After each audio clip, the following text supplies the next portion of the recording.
it was some before we came live on air, some breaking NBA news. Your favorite three guys right here. We forecasted, before any of the major pundits. Just go ahead and keeping it real before any of the major media outlets. We called for Doc Rivers to be fired, and lo and behold, a week, maybe 10 days later, what do you know? Doc Rivers fired. Fire. But there was a lot of people giving us flack when we said it. Then after we said it, a lot of people saying this, the writing was on the wall. We knew it. Listen, all we asking is up from our supporters is keep the same energy, y'all. We gonna keep the same energy. When Cannon is wrong, Cannon is wrong. But let me get to my question, and this is for everybody. This is for y'all too, and it's also for everybody that's out there on the live. So you can put your answer in the chat. My question is, Doc just signed with Philadelphia 76ers, right? Mm-hmm. What is Doc Rivers' expertise that is going to take this roster to the next level? And what I mean by what is his expertise, when we talk about great coaches, they always have something, right? Like D'Antoni got his running gun, Phil got the triangle, Pop got his X and O's and his no nonsense type of mentality. Like all these great coaches have staples or like one type of expertise that they normally hang their hat on. So what is Doc's? What is Doc's? Having a big three? His is supposed to be leadership and credibility. Mm-hmm. He's supposed to garner that. He's supposed to command respect. You respect Doc Rivers when he talked. You respect, what I'm saying? Because he played, he won. Mm-hmm. He's credible. So if he says something, I'm supposed to believe what he says. Did PG respect Doc Rivers when he was stepping out on his daughter? Hell no. But he wasn't his team. He wasn't his player then. Hey, respect. Respect just don't happen when all of us like it ain't it an NBA fraternity. Respect don't just happen when you my coach now. But it's different when women are involved, AJ. It's different. I'm just answering Cannon's question. And I did say that what you just said. I did say that in our Facebook group. I said the moment that he signed off on PG coming in, that's really when he lost respect. That's when he lost that locker room respect, honestly. Because if you're going to allow that man to do this to your daughter, and it's well known what he did to your daughter, and you about to just sacrifice the integrity of your daughter for some championship, what type of man are you? You lose respect right then and there. But to answer Cannon's question, he's supposed to have credibility. He's supposed to have respect. He's supposed to be, the man. So when he says something, you're supposed to listen. Global said out of bound plays.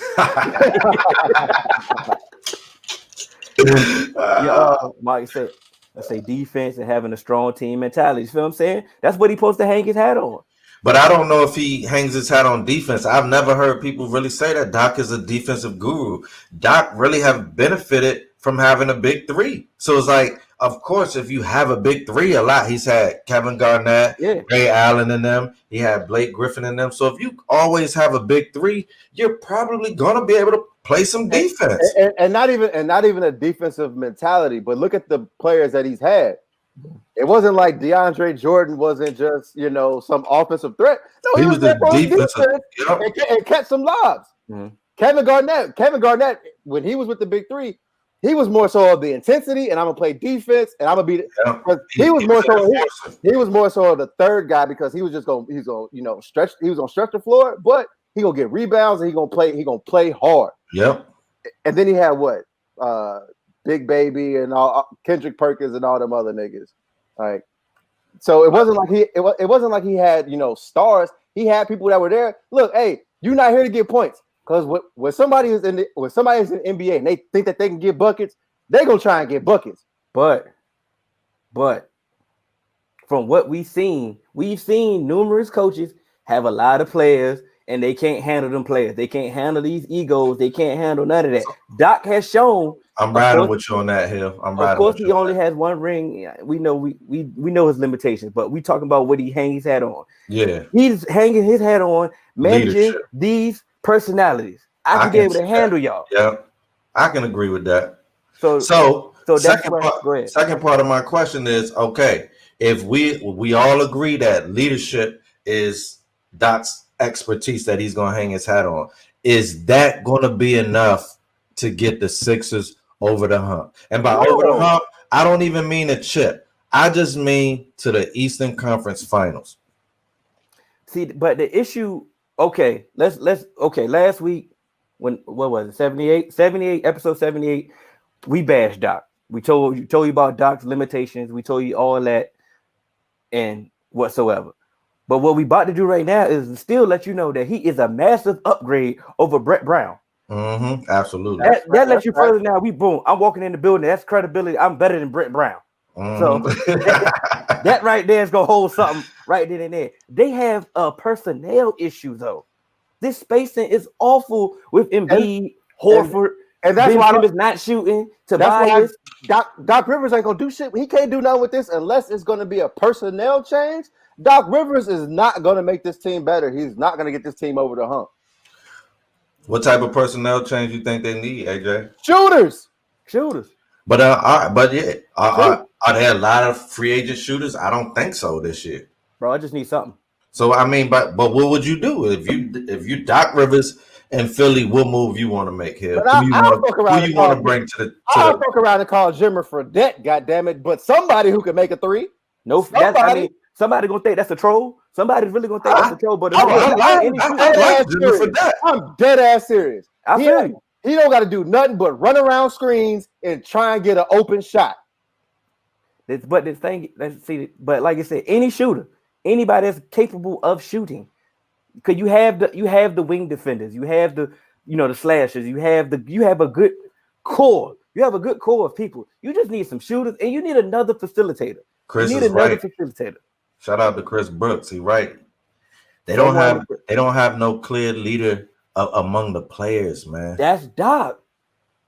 I know, but they need a player to take that too. Like you got to have a player extension too. You feel me? Like KG was kind of that for Doc in Boston. I don't necessarily know that KG was that leader. KG was just that man. They would do whatever KG said in Boston. They loved him, man. Yeah, I'm about to say KG. They loved him, and so it's like, Embiid and they argue a lot. You feel me? And it's not wrong with arguing. I'm not saying that shows dysfunction or anything, but it's like they both feel equal. Ben and Embiid, I feel like they feel equal, and somebody got to become the clear-cut leader, somebody that Doc could rely on and say, hey, this is how it needs to be in the locker room, period. We ain't taking nothing else. But that's supposed to be Al Horford. They brought him in for his leadership. Yeah, that's a fact. Have you seen Al Horford?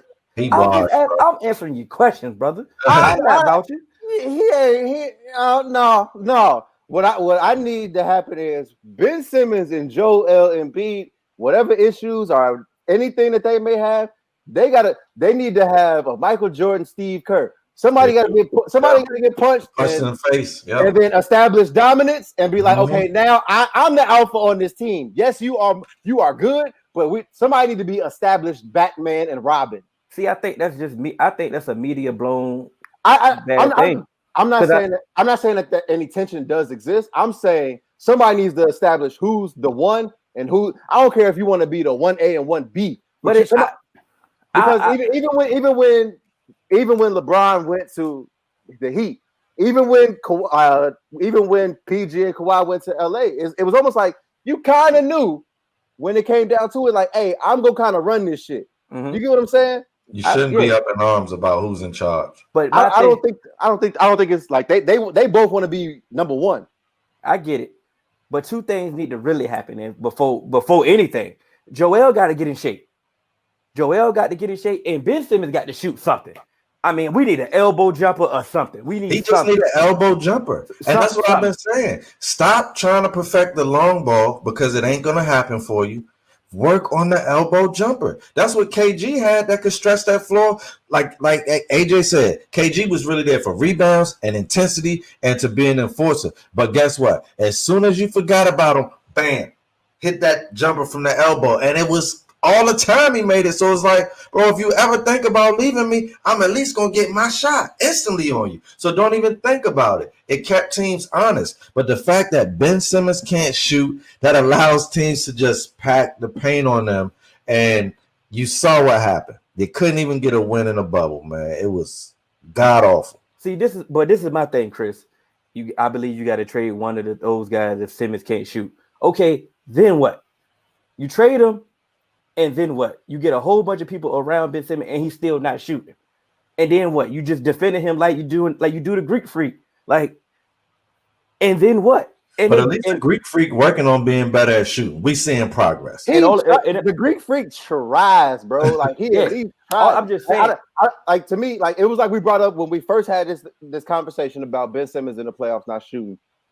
Remember, like Rondo defense. They used to sag off Rondo hella, but then he at least try and like drive to the free throw line and pull up at least to make you at least pull up and try and defend him. And when you say Joel need to be in the paint every single time, no, he don't, because without JJ Redick, Joel might be their best shooter. That's crazy because Joel can knock it down, man. If anything, he needs to be the one stepping out. And Ben, and that's another thing. If I was Brown, right, and I know Ben is struggling with this shooting the way that he is, I would have put this man on the block and told him to post all the time, since you can't face up. So since you can't face up, why do I continue to put the ball into your hand in a face up position and wonder why you're not shooting? Stop doing that and practice everything. I'm going to put you on the block. I want your back to the basket. And if I see your back not to the basket, you just going to run laps old school, bro, until you get it. And what did I tell you last week, Cannon? I said, if you big and you don't play big, you are easier to guard. Yeah. Absolutely. Yeah. So he not utilizing his side. He ain't got no post game, no left hook, no nothing. You can't even dominate a smaller guy. Nothing. So what are you really out there doing? But just getting transition bucket. And Ben does everything else well. He's a great defender. He can pass. He can do all that. But at the end of the day, if you don't give me nothing, no type of attempt to shoot, like you really nothing to me. But then he be showing the videos. Like Mike Johnson, I just seen one of his comments. Mike Johnson always posting every summer. He posting videos of Ben shooting. But he's then not the only one. But I tell them every year, bro, that's not going to transition into the game because I want to see him shooting on some real people. Show us a scrimmage of you shooting, then I believe it. But if you just shooting with the shooting machine or just by yourself, I don't care about that, bro. Bro, my whole thing is, why are you practicing something that you're not gonna implement in the game? That's you might as well practice your passing, free throw shooting, something. You just wasting time over here shooting threes for the hell of it, and you ain't gonna try it. You ain't gonna at least try it in the game and see if it works. That's like me going to the gym trying to dunk. It's never gonna happen. It's never gonna happen during this game, baby. You know what I mean? Like shit. I rim grades before though. Don't get it twisted. Young Hill used to get up there. I rim grades. I rim grades now. You got hit. Yeah. You know what I mean? That rim grades I did, you'd have thought I Vince Carter that thing, boy. I still got the video of you clapping backboard though. So imagine it was 10 times worse. What, after the rim grades? Oh, after the rim grades. Yo, D Hill went up. His fingertips hit the backboard. He was in there punching the pads on the wall. Ah! You'd have thought I did a broad chase down block, bro. What made it even worse? He had the backboard slap in slow motion. It was just like, and then the screen was this. Oh man, I might have to post that in the group. I got this off there. Man, listen, he had DeJuan Blair Please put that on the screen, please. Put that up. He said that's why I believe D'Antoni would be a good coach on the 76ers. He would help Ben score. He would just help Ben do more of what we just talked about. He already scores in transition, and that's D'Antoni's strong suit. So I don't think it will help him. He needs to learn how to score in a half-court setting. And D'Antoni don't know how to do that at all, Cannon. We just talked about that on episode 79. So I don't know how he's going to help Ben get better and score more. And we also know, real quick, that defense also turns into offense. And so D'Antoni doesn't coach defense either. So that's also another opportunity that he's not going to be able to add on to offense. And that's why I was just about to say, I think D'Antoni would hurt Ben because he's like, don't worry about defense. So one of the strong suits of Ben Simmons' game, he's gonna tell him like, don't worry, we're gonna get back in transition because we're gonna expect them to miss. But no, because you got Ben Simmons trying to get to the lane every time. That's not gonna work. He needs to shoot. But see, and D'Antoni also wants them to shoot a plethora of threes. Yeah. Nothing but threes. Yeah. And they don't have nobody to do that. And we just said they need shooting. He wants you to take the most attempts ever in a basketball game because we should probably win if we do that based off analytics. How do we feel about a straight trade with Gordon Hayward and Miles Turner? Boston needs an athletic big man. But if I'm any team, I'm staying away from Gordon Hayward. I don't want him. No, the Boston Celtics fan base would lose their fucking mind if they traded Gordon Hayward. Gordon Hayward is the closest thing that they've gotten to Larry Bird since he left. If they let Gordon Hayward leave, they will lose their goddamn mind. They need their great white hope. You feel what I'm saying? I think Gordon Hayward ain't going nowhere. To answer your question, Chris, Miles Turner would definitely solidify the Celtics. They need an athletic big man. They let the wing scorers be free. The spacing would be immaculate. It'll be great for the Celtics. I don't know why. If I'm the Pacers, why would I make that trade? That's definitely one-sided to me, and it makes absolutely no sense because the way that bubble TJ Warren showed up, if we could get a glimpse of that in the regular season, I don't need Gordon Hayward for nothing. I don't want Gordon Hayward at all, bro. To piggyback off of what AJ said, you know, how Boston feel. I think who they really need, and if we're doing a swap trade, I think they need to go get Kevin Love for a Gordon Hayward. Because he can come in. His Love can come there and do his job. He gonna stretch the floor. They give him a post presence if they need it. He gonna get rebounds. You gonna get you some rebounds. He gonna start that outlet.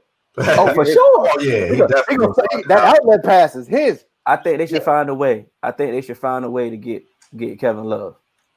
And I actually think at this point in Kevin Love's career, that wouldn't be a bad move. That wouldn't be a bad move because he would have a shot to do something there. Anything's better than where Love is currently at. Yeah. Oh yeah. You got to want that. He want that. He want the hell up out of there, bro. And please just let the man go. I hate when franchises do that to people. Man, Kevin ain't going nowhere. No, it's the tail end of my career, and you're gonna hold me hostage here in basketball hell. Yeah, he told y'all he was having mental issues. Yeah, that's why. Why they don't let him out of his deal? Yeah. Kevin Love at $35 million a year. What is Gordon Hayward? Did he sign a max too? Everybody gets paid in the NBA. Everybody gets paid in the NBA. But look, fellas. Doing things you can't believe. It's the 3-man wing. We come at you with topics. No, you cannot stop it.